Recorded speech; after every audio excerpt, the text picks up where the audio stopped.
guys, and welcome back to my YouTube channel. In today's video I'm gonna show you a makeup look using the new Urban Decay Honey Naked palette.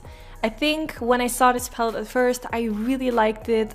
These kind of shades are like my kind of shades. I really love warm tones and therefore I was really excited to film a video with this palette. Here you can see all the swatches and we're gonna dive right into the video. I'm gonna take my favorite eyeshadow primer, which is the MAC Cosmetics eye primer, which is the Paint Pot in the shade Soft Ochre. I always use this. I do have to say Urban Decay itself also has a nice primer. I've been using it also for a while. It's their primer potion.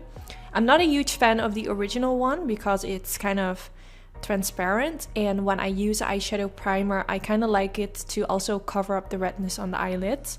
But they also have a primer which is called Primer Potion in the shade Eden, which has kind of the same undertone as this one, and it's also a really nice alternative. So if you maybe find the MAC Cosmetics Soft Ochre Paint Pot to be a little bit too dry, you might like that one.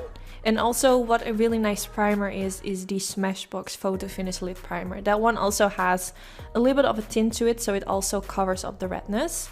Those three I think are my favorite primers, but this one that I'm using right now is my most used primer. Then I'm gonna start with this color, which is kind of a yellow, brown, orangey shade. It's really pretty. I wanted to start with this one and blend it in the inner corner of the crease. I'm taking a really tiny blending brush, which is by The Balm Cosmetics. It has two sides, so it has a blending brush at this side, which I'm using right now, and it has a other brush at the other side of the handle. I believe I'm only using this brush actually for the eyeshadow blending. It's just the perfect size. It's kind of, you could compare it to a Morphe M506 brush, but this one is slightly bigger, and therefore I really like it because with this one you can blend really precisely into the crease, but it's not too big, so you don't like blend in a very big area. You just keep it really focused because the brush is a little bit tinier, so therefore I really like it. I haven't used this brush in a while, but they sent me a new one and I think you guys are gonna see me using it more often because I kind of forgot like how much I like this brush, and I'm not sure if it's expensive, but I will put the link to where you can get it in the description bar. So now for the next color I'm taking this one, which is a little bit more neutral and slightly darker, but it kind of looks almost the same like when it comes to darkness as the other shade, but I wanted to create like a sort of ombre by creating different, or by applying like different shades of brown on the eyelids and go more towards the outer V. So I started with that warm shade in the inner corner of the crease, then I'm taking this more neutral brown in the middle part of the eyelid and the middle part of the crease, and then at the outer V I'm going in with a darker shade and then an even darker shade. This way I create like a ombre from light to dark towards the outer V. I've been doing this technique a few times. I also have a few videos on my channel which I will link down.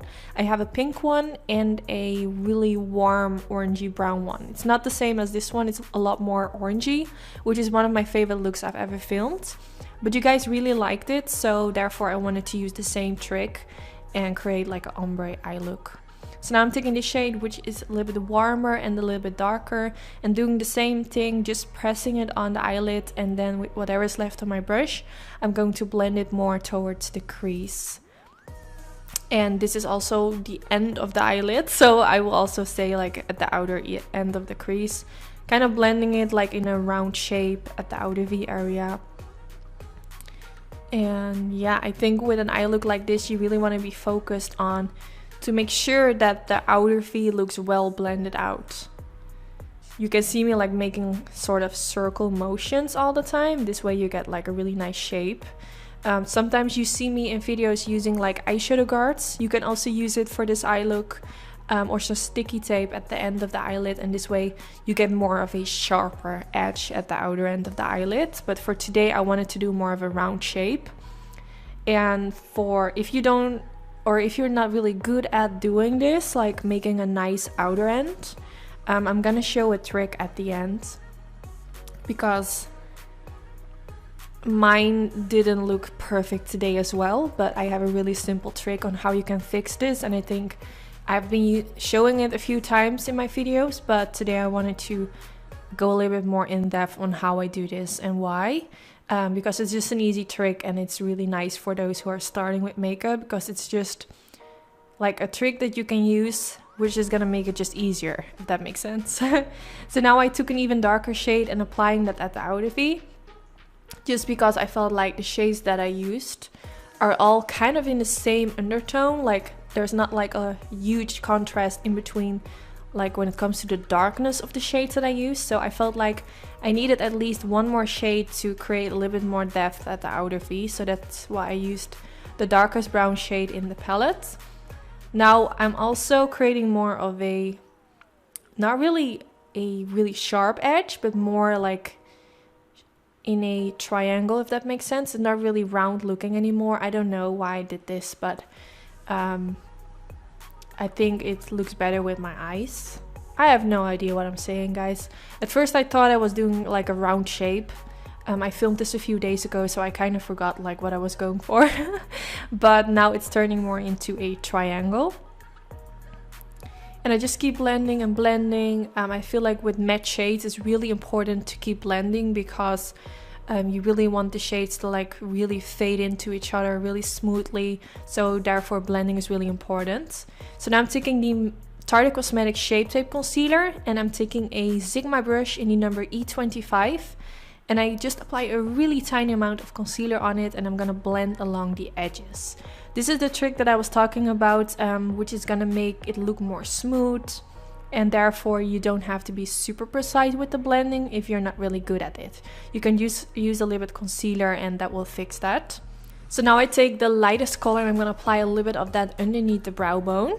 When I swatched all the shades on my arm, I kind of noticed that this is the only shade in this palette which is more to the cool side. I was kind of surprised that they didn't make this shade more like with a golden or golden champagne undertone, because I feel like when you swatch it on your arm it feels like this shade doesn't really belong in this palette, if that makes sense. So I wasn't sure if I would apply it underneath the brow if it would suit with this eye look, but I actually think it looks really good. So it doesn't even matter, but that was like my first thought when I swatched it on my arm, that I was like, why is this so cool tone like in comparison with the other shades? But sometimes that can look actually really pretty using like shades with different undertones. It can give you like a really nice different kind of look. So yeah, I'm happy that it turned out good. So in my waterline you saw me use the Morphe 5's pencil, and now I'm taking this shade with a flat diviner brush and pressing this right underneath the lower lash line.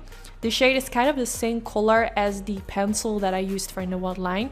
So I'm just pressing it like right underneath the lower lash line, but also gently on top of the waterline, so it kind of covers up the pencil in the waterline. If you're wearing like contacts in your eyes, you might want to be a little bit careful. I've never worn like contacts.